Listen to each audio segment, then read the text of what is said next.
everyone, and welcome back to Comic Book Issues. I'm your host, Brian Hines, the Last Angry Geek. And it's another 5-week event here at the Pull List. So we're going to cover October 2018. It was another 5-weeker.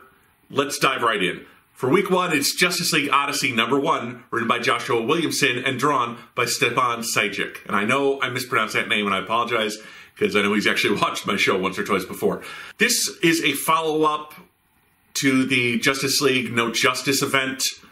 At the end of that, Colu, the planet of Brainiac, was destroyed, and we found out that's where he was storing all his shrunken worlds. So now this entire sector of space is filled with all these kidnapped planets. The whole series got delayed because of some art problem. I'm not sure what it was. There was something that was drawn wrong, so they had to go back and redraw all the issues.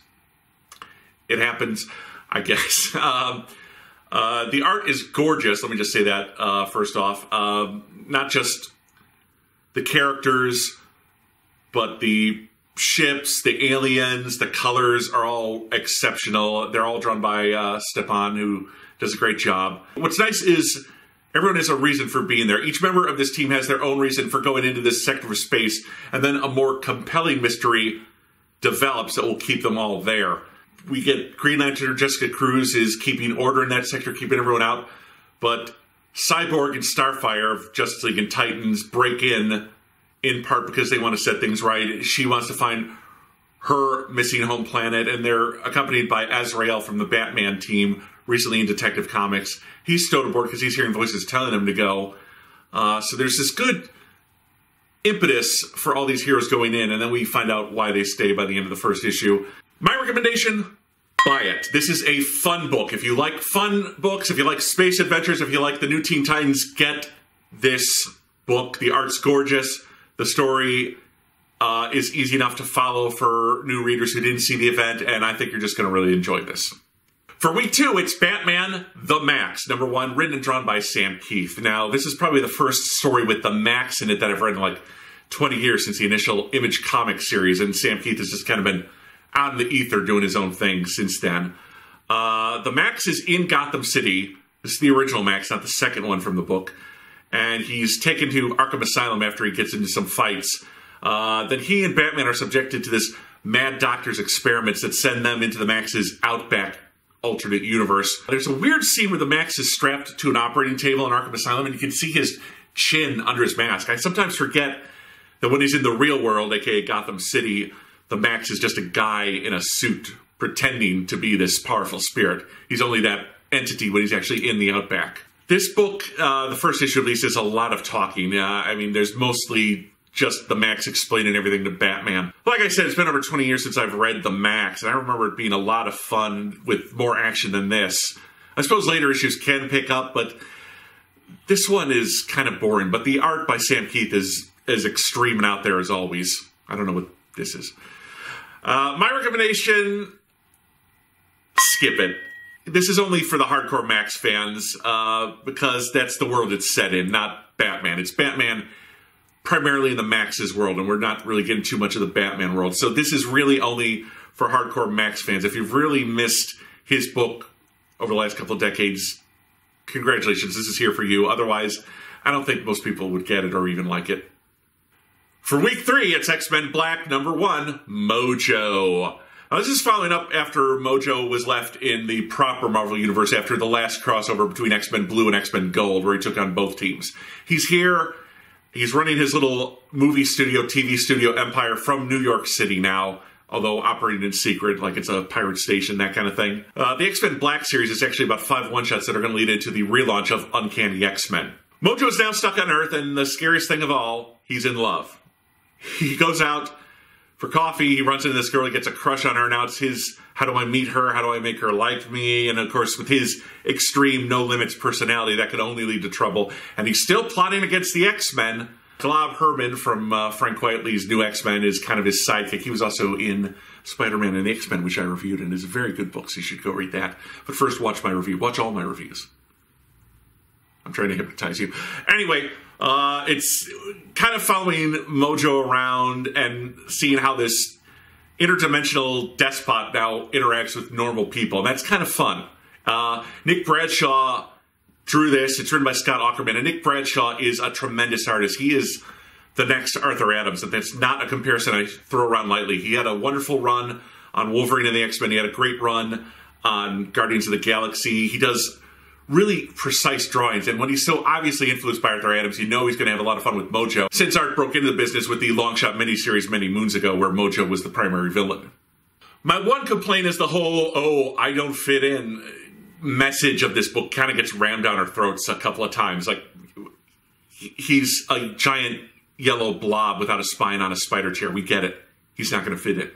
You know, you don't have to, I mean, they're just kind of ramming that comparison down our throats of, oh, wait, I've got something in common with the X-Men. Okay, message received. My recommendation, buy it. This is a fun book. Again, great art, and I think you'll just have a good time reading it. For week 4, she's back. Unstoppable Wasp #1. This is the second volume of Unstoppable Wasp. The first was by Jeremy Whitley, and he's writing this new volume as well, and art is by Guru Hiru, which I'm also sure I'm butchering in the pronunciation. The first series was a lot of fun. We meet Nadia Pym, who's introduced in Avengers. She's Hank Pym's daughter. She's now living in America. She's trying to overcome this terrible childhood she had by doing great things, and she has this really positive attitude. It's the same cast. Janet Van Dyne is in it as Nadia's kind of mentor and adoptive mother. Jarvis from the Avengers is there as the kind of surrogate father and, frankly, butler to her. He's kind of watching out over her. And then we've got Girl, which is this group of young female scientists who are kind of trying to make their mark on the world of super science with Girl Laboratories. It stands for something, and I don't remember what. That said, this book was a lot of fun, but it didn't sell well. Thankfully, the trade paperbacks did really well. So Jeremy Whitley's getting another chance with Unstoppable Wasp. So this is the first issue of the second volume. If ever there was a title you were looking to show to a young girl to get her into superhero comics, this is that book. It's a young girl. She's a positive role model. She's getting over this terrible childhood spent in Russia's Red Room, where they tried to turn her into their own super scientist. She broke out. She's free now. She's trying to redeem her father's name. She's trying to live up to her stepmother's name. She takes the Van Dyne name as her own when she gets adopted at the end of the last series. In this one, she's taking on AIM. AIM is back, and they're trying to... So it's like good super science versus evil super science. She's trying to get her driver's license. She's trying to get Girl Laboratories off the ground. She's got this great positive attitude, but she kind of takes on more than she can handle, which is where the fun comes in.